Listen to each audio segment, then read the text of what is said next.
probably wasn't long enough to lose 10 games, and Capello actually wasn't too different either, given England will obviously play a certain amount of games that they're guaranteed to win. And then, I mean, obviously he's been better than Hodgson.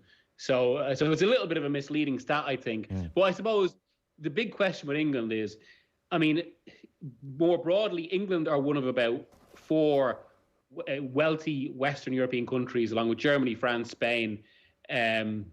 Well, they're the main 4, basically, that have essentially industrialized talent production in football. So it's meant that all have these really strong group of players. And England's actually probably overall maybe better than Germany and Spain's right now, but behind France. And I suppose the bigger question with Southgate is whether he's going to maximise the talent that they've got. And that's still something he's kind of figuring out, because like 2018 was probably, getting to the semi-finals was good, but even I think it was a bit of a pass, and that people didn't maybe think the squad is as good as it is now. Whereas there's so much attacking talent in it now, and it's about him making the best of that generation. But there's almost a bigger issue there, because, I mean, when people think of making the best of that generation, they obviously think of, all the top managers like Klopp, like Guardiola, whatever. But the reality is, top managers don't want to work in international football anymore. They want to be in the club game, unless they're taking a sabbatical or some sort of break, as Conte did with Italy for Euro 2016. So from that perspective, I'm not sure there's actually too many better managers than Southgate there at the level. But for him, it's about finding the right balance in his team. And it's something he's been very much figuring out over the last year, which is why you see England switch a lot from 4-3-3 to 3 at the back, because I think he's trying to work out what's best for certain situations. This has been the international window where Jack Grealish has made his mark. Yeah. And it's interesting, given a month ago, the big debate in England was, would Gareth Southgate finally use him when he was going to get into the team? Whereas now, after the last 2 games, it seems he's undroppable. as painful it is for those of us who support Ireland. The closest thing to Gaza that Brian Robson had seen, I saw Chris Waddle raving about him as well, saying this guy has to be in the starting 11. Now, that's quite the turnaround from a summer where there was a hesitancy, I think, on behalf of some of the bigger clubs over Grealish. Well, I mean, the story I heard and wrote pretty much was that United were interested in him, but basically made it known that they probably couldn't afford him if they were also going for Sancho. And also, I think there was maybe a little bit of reluctance to pay that much for him, given, as you say, maybe there was that, given he would have cost at least 60 million once Villa stayed up, there maybe was that question over whether he was quite worth that. That already seems an issue that's being demolished now. Spurs, or more correctly, I suppose, Daniel Levy could have had him for, I think it was about 25, 30 million a few years ago. And that seems an absolute steal now. But what stands out about Grealish, I think, and especially when we talk about how these countries have industrialised talent production, is that, and I know he's been cast about Mainz, and it's a slightly lazy comparison, but in an era where so many players in the top countries look academy produced, where they're all kind of polished, Grealish he has that kind of, it's not rawness, but it is kind of almost a football ability and creativity that's been honed, almost as if it's playing on the street rather than in an academy. He just looks different to so many of his peers. Yes, he's still very individual, whereas there is a degree, homogeny about so many players. It's amazing that, so you mentioned twice there the industrialization of talent production, and as you were saying that, I was just thinking back to 2010, 2014 territory, where as this young, brilliant Germany team flourished, there were so many think pieces in the English media about how post-Euro 2000 the Germans had reevaluated things and gone away and revolutionised their talent production system, and we'll never do that here, we'll never get that right. I mean, they pretty much have a conveyor belt now. They have done an awesome job. I'm sure money helps, but they have done an awesome job. Well, that's it. And it's almost, I mean, what's the famous Dunphy quote about how, dictatorships and poverty produce great players? That's almost been inverted in the modern era, where what will produce great players now is the wealth required for, these super polished academies. And that's kind of what's happening. And funny you mentioned that. I remember, I think we were both at Yogi Löw's press conference the day after Germany won the night Germany won the World Cup. And one of the first things he said when they won it was this kind of bizarrely technical language, like this is the end of a process, or this is the end product of a process, which it almost covers what the kind of the German system is. Well, we got a glimpse of that actually, even the friendly the other night on Thursday, even just the last half hour, the way they just passed the ball and played keep ball for the last 30 minutes. There was a period where, yes, we never were producing players on their level, but we could compete, whereas that really didn't feel like a prospect anytime soon on Thursday.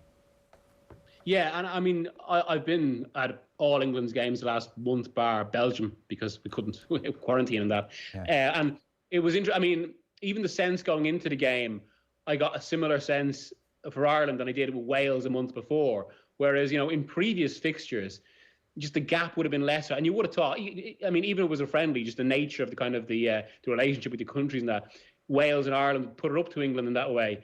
Wales and Ireland, they put up to England. But for both these games, it was just that sense of like this just much better side swatting these lesser outfits away. They kind of reminded me of these routine Champions League group games where one of the big clubs would get a club from one of the kind of smaller countries, and it would just be such a routine win. And then, as you're saying, by the second half, they're almost just playing it out and trying things. I wanted to get your thoughts on this Marcus Rashford situation, which has blown up in the last couple of days, if that's okay. The Mail on Sunday had a piece which drew reaction from Rashford himself. The headline was about school meals, Marcus's £2 million homes empire, and they referred to him throughout as campaigning Rashford. Sorry, not throughout. They didn't refer to him throughout as campaigning Rashford, but certainly in the piece they did. Talked about how he had recently bought 5 houses, borrowed his money from the Queen's Bank, no less. And there is no doubt, this juxtaposition of campaigning Marcus with this guy hoovering up houses and looking after number one. So Rashford has addressed this, and not in a dissimilar way, I suppose, to Raheem Sterling a couple of months ago when he was comparing how stories about black players buying houses for their mothers were written as opposed to white players buying houses for their mothers. Rashford said, OK, so let's address this. I'm 23, I came from little. I need to protect not just my future, but my family's too. To do that, I made a decision at the beginning of 2020 to start investing in property. Please don't run stories like this alongside references to campaigning. Jonathan Liu wrote about it. I think a lot of people have read that piece. He talked about something pernicious and sinister is clearly taking place here. It's a shot across the bows, a reducer challenge, a declaration of hostilities, the first severed thumb in the post. And he talked about the juxtaposition of schools, meals, Rashford with 2 million homes empire, the early mention of the player's age, 23, the picture of Rashford himself frowning in a dark hoodie. Everything here is code, bound up in motifs and subtext, the mood music of sophisticated right-wing distaste. And the final point he makes, Jonathan Liu, is if Rashford is allowed to succeed, who else might follow in his wake? Rashford didn't choose this fight, but with unerring precision and a depressing alacrity, it has chosen him. Perhaps there's something deeply depressing in the treatment of this decent and principled man by a section of the media that's always thrived on conflict, the vindictive urge to tear down, to expose, to disgrace. Rashford, you suspect, would see it as proof that he is winning. I presume this has been a big talking point over there. Now, the extent to which this is racial in the way that Raheem Sterling had pointed out months ago is very difficult to decipher, and it's obviously a very serious accusation to make of the journalists. You suspect maybe if white player, if Joey Barton back in the day, someone who might have been inclined to take the stance Rashford has taken, maybe, you know, as he became a more enlightened individual and he was buying houses, you suspect they may have run a similar stories. But certainly there's a working class thing there for sure. I don't know what your take on all of this is. Well, I think primarily, obviously, it's a media issue as opposed to a sports issue. Yeah. And I think what sums it up and what illustrates a lot of this is the fact that a lot of sports journalists employed by the Daily Mail, like Dom King, they specifically kind of almost called out this reporting right. by their own paper. And I know from talking to colleagues, I know there was a bit of discomfort about it. And I have to say, actually, it's also why I was surprised that this story appears, because Sterling caused such a shift in attitudes by calling this out initially. And given, it's an interesting where even to place these stories and who exactly they appeal to. We can get into all sorts of discussions about that.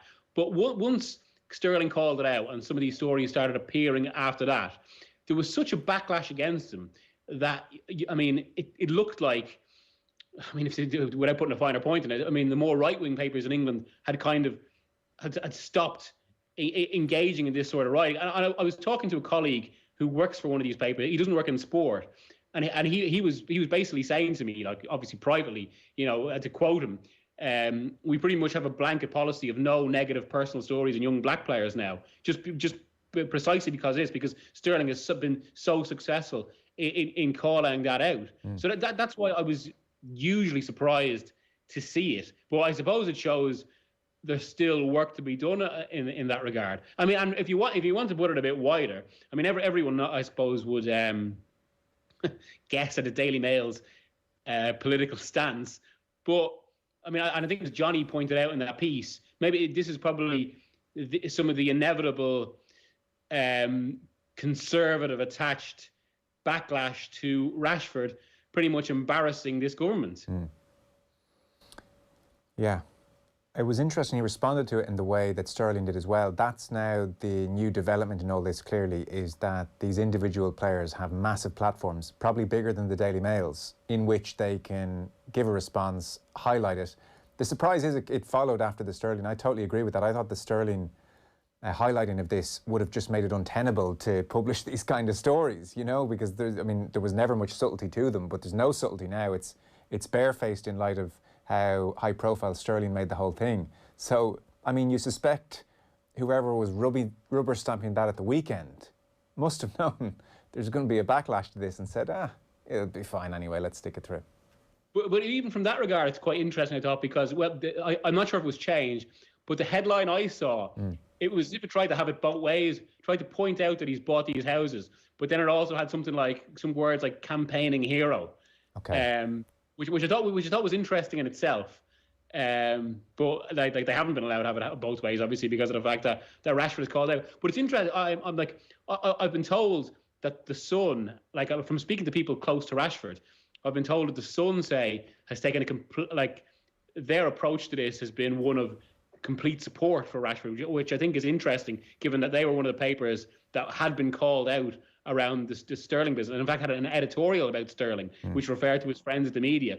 Well, the Sun, from what I've been told, have been really supportive of Rashford's stance now, and even today he did an interview with them. So I suppose, I mean, and as much as anything, that shows the power of Rashford himself. And a last one on this, before I get your take on Ireland, seeing as you're speaking to people in and around Rashford, how is he coping in the midst of this, eye of a storm? Not just the weekend, I mean, but the last couple of months, because it's been absolutely extraordinary. Well, from what I'm told, he absolutely relishes it. And some of the people, I was speaking to someone who's just kind of recently started working with Rashford in the last few months, and they were saying that obviously with these sort of things, there's almost this suspicion about whether it's careerism or whether it's just kind of it's almost through good public relations, through good deeds and all this. But he said then all those perceptions are completely blown away by just how invested Rashford was, and he'd get up in the morning, ask for all the latest stats or reports about what was happening, and after training, push to do more, and that he's extremely invested in it himself and really, really fired by it. Right. So I don't think any of the I think he's got a good team around him as well, but who will kind of protect him in that regard from any sort of criticism. But I don't think that gets to him, and I think he just sees it as something bigger than all that. And I suppose that's been a key to his whole strategy, and which is why some of these responses have failed, and that he's kind of made it he's put it beyond party politics and made it about the issue. And there's been kind of a real, I think again, as Johnny kind of referred to in that piece, given the aggression and kind of malevolence that you can often see in politics in that way, this has been something that has been completely based around benevolence and a good spirited nature to it. Yeah, and there does seem to be good protection around him. It jumped out at me, I don't know what you thought, when he was being interviewed by Des Kelly on BT Sport after scoring the hat-trick against Leipzig, at a real high point in this whole campaign, and he wasn't asked about it at all, and I'm sure Des Kelly knows what a big story it is. I suspect someone at the club or somebody around Rashford said, can we just keep it to football? Because suddenly there's, huge pressure on live television not to say the wrong thing on a very young person, and I suspect Des Kelly was happy enough to do that. But it struck me that stage managed is the wrong word, but certainly been protected through this whole thing, and they're trying to avoid pitfalls. Yeah, and I think he's very much on top of his brief as well, right. which is key in these sort of things. And I think that points to kind of what I said there about how this isn't someone kind of passively having a campaign. It isn't his face being used just for a campaign. It's him driving the campaign. So Ireland then, they are, I mean, it's hard to keep track of how many players are missing. This must be the most disruptive period an Irish manager has ever endured. Stephen Kenny, 24, Emmett Malone did all the numbers up in the Irish Times the other day, 24 different players in his starting lineups to date, and we're only talking about 8 matches, and 14 of those are currently unavailable for the match tomorrow evening. It's just been a complete mess, really. And it's just one of those horrible things. There has been a pretty eye-catching rate in the Irish team, for sure. I mean, the latest positives, Matt Doherty, James McLean yesterday, Callum Robinson and Alan Brown earlier this week. So Kenny in his press conference, as we'll hear, was asked about that higher rate in the squad. Well, I think in the last month, we weren't hit with a lot of infections. We were hit with close contacts, because maybe we adhered to the policies a lot stricter maybe than anyone else, because we had that 2 metre rule, and we're sort of following, the HSE guidelines, so we did. So we didn't have any more than anyone else, I would say, but we had eight ruled out because two with it and 6 with close contacts in the last camp, and obviously in this camp we've had 4 ruled out of it. It's difficult to manage, and that's, a lot of the protocols have been followed and to a high standard, but just sometimes the virus doesn't discriminate. And then one more short clip. He was asked if they need to revisit protocols. We were very, very strict in our adherence to the HSE guidelines, in a way, in the 2 metre rule, in the way that other countries don't have to, because they had a 1 metre rule or a 1.5 metre rule. So I think, so we were really punished, or the situation was obviously on the flights. So we tried to change. That's why we had 2 options really. People say, we could have taken this friendly or that friendly. We couldn't. We had 2 options. The agreement was in place to play Slovakia in the playoff, Northern Ireland would play Bosnia, and whoever didn't win played each other. So that was the agreement. Then obviously the option came up to play England when their friendly was cancelled, or travel to Bosnia. We took the game against England for mainly, one of the main reasons we took it was for safety reasons, and that we wanted to minimise the risks. Meet in England, travel to Cardiff, and play in England, playing in Wales, and come to Dublin, minimise the travel time, cut out the close contacts on the plane, minimise all of that. That was a strong part of the reason we played the game. And I think so we were offered the alternative was Bosnia away, England away. We decided on England away. I think, but nevertheless, we can't, it's very, very difficult to contain, and if a player comes in with it, and it can happen. And do you feel that's what happened, that a player or the players came in to the camp with COVID and the testing flushed that out, rather than it being in the camp? Yeah, of course. So Miguel, what are you making of it all? I mean, he's either at the moment talking about no goals or he's talking about COVID. It's been a brutally tough start. Yeah, I mean, it's been, I have to say, I mean, the one thing that strikes, obviously, I mean, because of where I work, I cover England now. They're kind of the main national team I cover. And there have been times in the past when I was thinking, I'm glad I haven't had to write about Ireland, because it reminds me actually of the Arsene Wenger, the last few years of Wenger at Arsenal, where almost every game and every press conference, it's the same few themes coming up again. As you say, at the moment, it's either COVID or goals. In relation to COVID, I mean, you can completely understand what Stephen is saying there, but I suppose it's inevitable that questions about whether it's just bad luck come up when, I mean, you could understand that if it was just one camp, but this is now it's at least 2 camps in a row. And if you compare, like if you look at England, where, I mean, David, it feels like it's barely permeated in that regard. I mean, England have had a few issues with injury, obviously, but in terms of COVID positives, like I mean, I don't know. You don't know whether it is down to protocols or just good luck. But they've seemed to have managed this very well, or they've come out of it very well. But it's interesting. I mean, I'm doing a piece for tomorrow on the whole, the fitness situation and kind of, especially when these are international breaks where you're playing three matches. And I was texting an agent about it and just kind of getting his thoughts on his players going away and all this. And rather than injury, he kind of ignored the injury issues and just went on a rant about the COVID situation, basically. And he just literally said to me, I don't think international football should be going ahead. That's just it. It blows away a lot of the precautions that clubs are taking. Yeah. The key to football surviving is getting fans back into the stadia. So we're just increasing risks with cross-border football. And I suppose that's ultimately what all this comes down to. And I can understand the arguments about, federations obviously need the money, especially after losing those fixtures in June and the Euros not being played.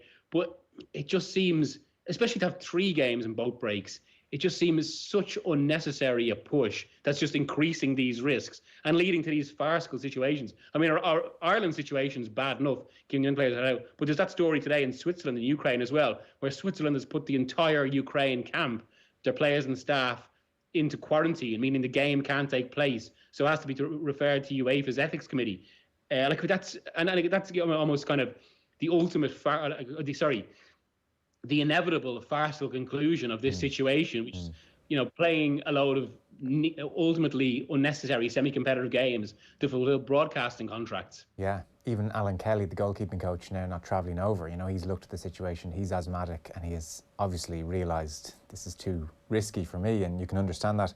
Final one then, so 0 for 8, Stephen Kenny, no goals in 6. He is missing 16 players for tomorrow's game. 14 of those 16 have started for him already. They're not just fringe players missing. So he's missing 16 players tomorrow. He could really do with a win here. A second pot in World Cup qualification jumps to mind, and also it's a long road to Christmas and the New Year. Then sitting on no wins in 9. Yeah, exactly. I think I saw something the other day. It's our longest goalless spell since the crossover between Charlton and McCarthy in 95 and 96.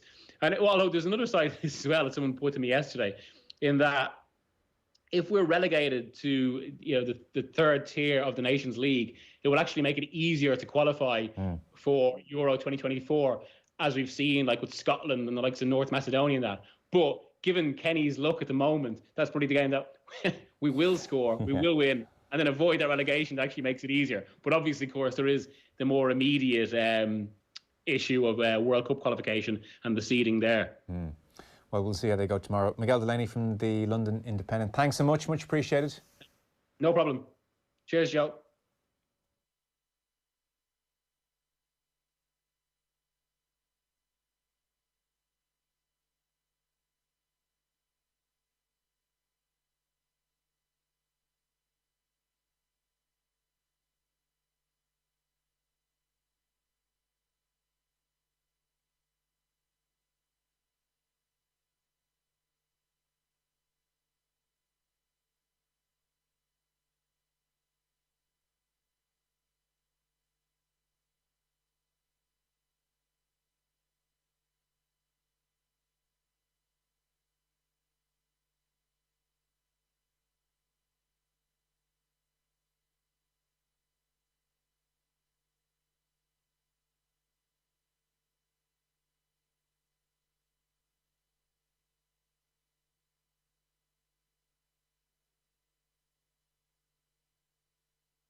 Now let's go to Argentina and talk to Marcela More y Aaraujo, who covers football, not least South American, and translated Diego Maradona's autobiography into English as well. El Diego.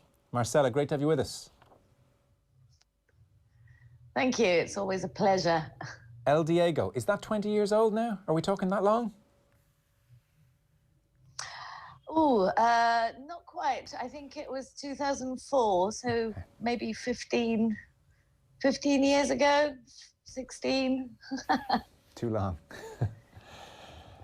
He's having a tricky... Time for volume 2, huh? Yeah. And I'm sure you could fit plenty in, to say the least. He's having a tricky time at the moment. He turned 60 last month, and then the world came to a halt. I suspect more so in Argentina, but all of us stopped in our tracks because he is still so iconic. I think when news came through that he had a blood clot on the brain, the operation in Buenos Aires was successful. The latest dispatch I saw from his doctors is that the operation has gone well. Alfredo Calle, one of his doctors, said he has to have treatment to stop drinking alcohol. All his family is in agreement that Diego is now unmanageable. We need to take the bull by the horns. He's liver problems, cardiovascular problems. It's brain on one hand, his liver on the other, his stomach. It's a mix of things. We need to clean Diego up, and then we'll see.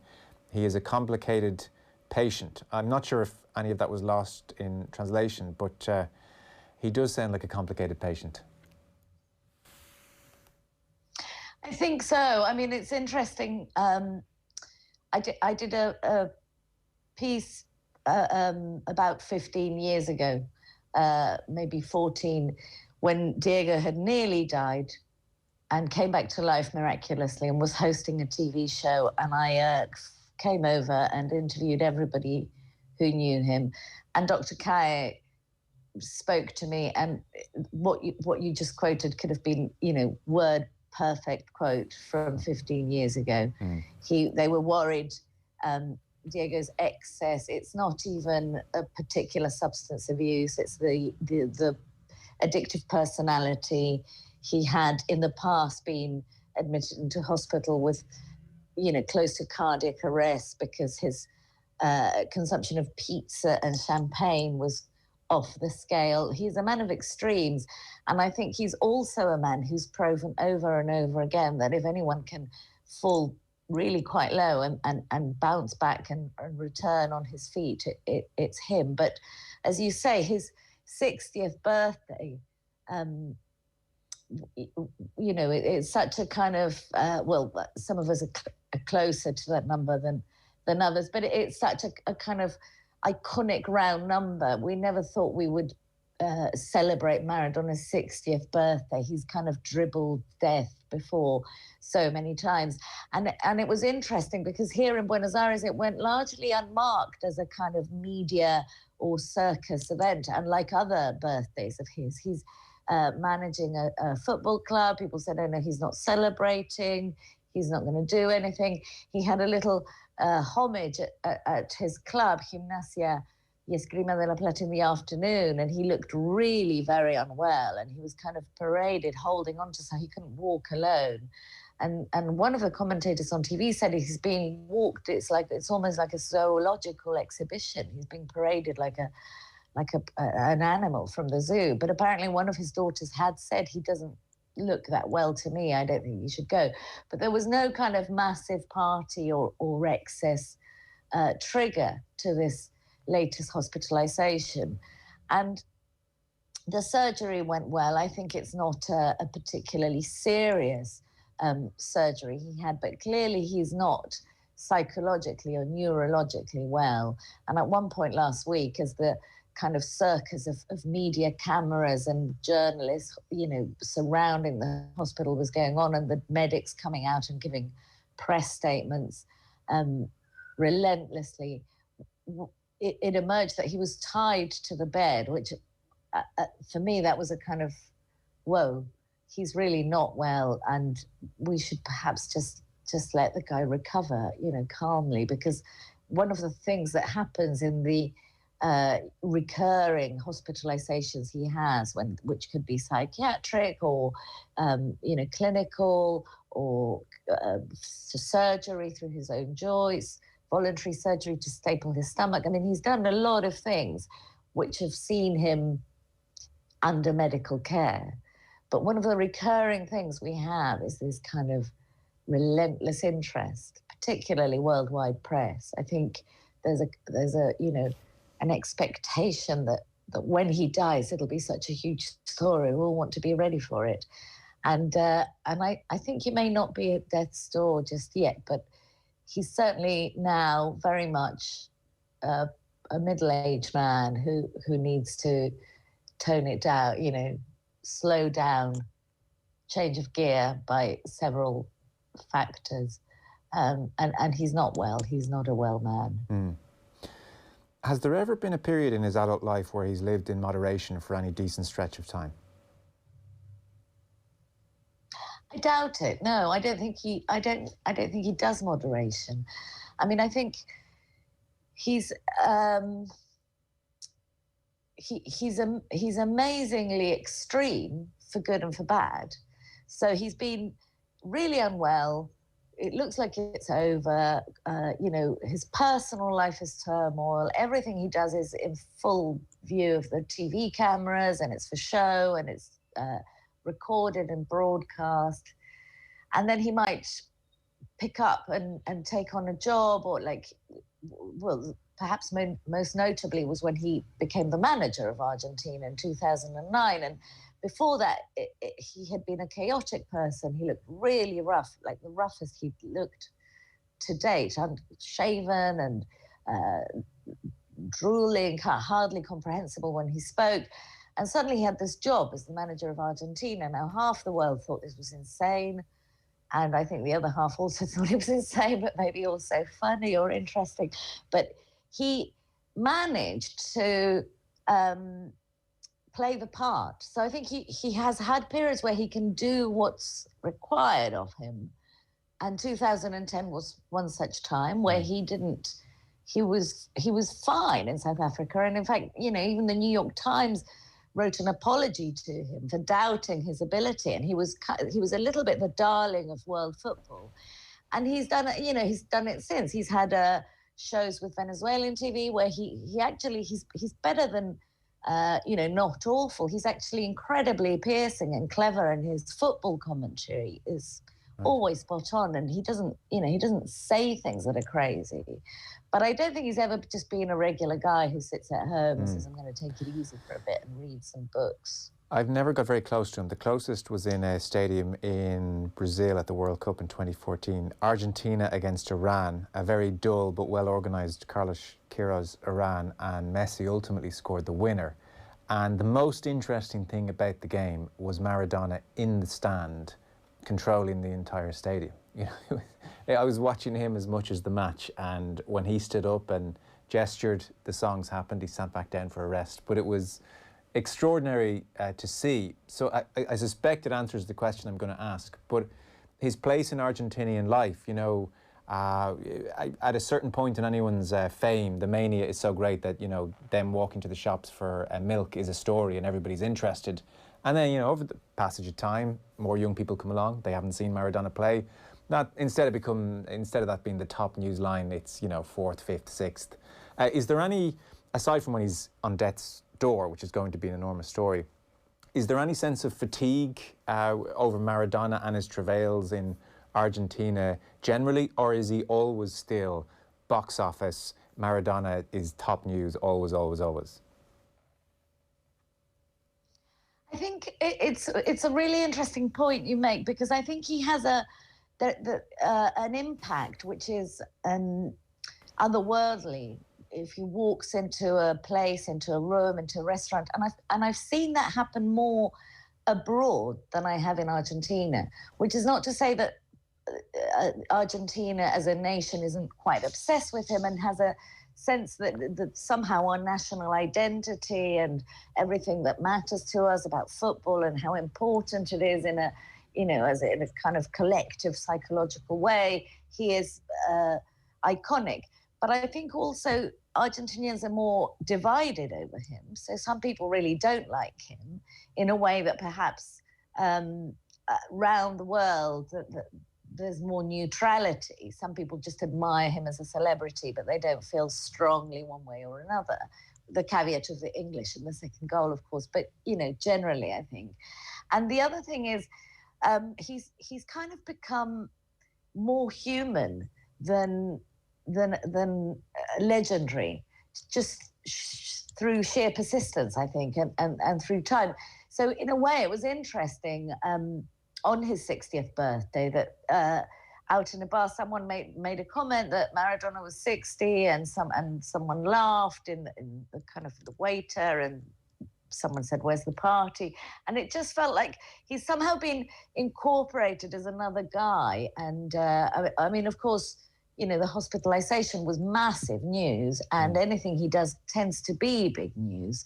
But also the way his private life has been played out on TV shows, in the media. You know, he has 2 daughters by his first wife, and then he's had other children that he's first denied were his children, but then has subsequently accepted. And this has all dragged on now for years. And I think there's a kind of unliked and unloved side of him, which is very public and which people are happy to have negative views about, in a way that perhaps a few years ago, maybe a decade ago, the pressure to either love or hate Maradona, the symbol and the idol. I mean, I may be wrong, but this is my perception. I find people are talking about him on human terms more, perhaps negatively or critically, or even with concern for his health, but he's less of a, whoa, the God. And that could be just the numbers of a generation that, as you say, have not seen him play and have heard about him, but are incredibly familiar with his figure, who people go, oh, he was the best footballer you ever saw, you know, but he's actually quite a large, drooling, odd guy that's fighting with some kid who he says he doesn't want to acknowledge as his own. And that's just not very palatable. And that's been massive here. I mean, much bigger as a story, as an ongoing story, or many stories, than I've noticed outside Argentina. Right, okay. I wasn't even aware of that, to be honest. That's obviously the internal soap opera. Yeah, which is, you know, needless to say, absolutely, it's a really important aspect of the celebrity of him. It's just very, you know, it's very prominent. It's very prominent. The soap opera is the correct term for how it's portrayed. The fights, the possible lawsuits, but apart from a soap opera, it was very real. It's a very real situation. A lot of these kids are now adults and they're real people, and this is what's happened to their life, and we know them by name, and we see them. So it's not entirely dismissible as just a bit of a weird thing he did once. It's part of the entourage. He's always had an entourage, and people love to dig into whether it's right or wrong or evil or not evil. And now it's just become bigger and more human and more related to issues that matter to societies, you know, parenting, children, education, and so on. Marcela More y Aaraujo, always great to have you on. I don't know how the COVID situation is over there. I hope it's not too bad. Well, we've got high numbers and but a lot of sunshine. So let's see. Everyone's actually masked up quite rigorously everywhere, so that's nice. Okay. How are you guys doing? We're very similar to you, minus the sunshine. As ever. As ever, as ever. Listen, so great to have you on, as ever. Thanks so much. Thank you. Thanks very much.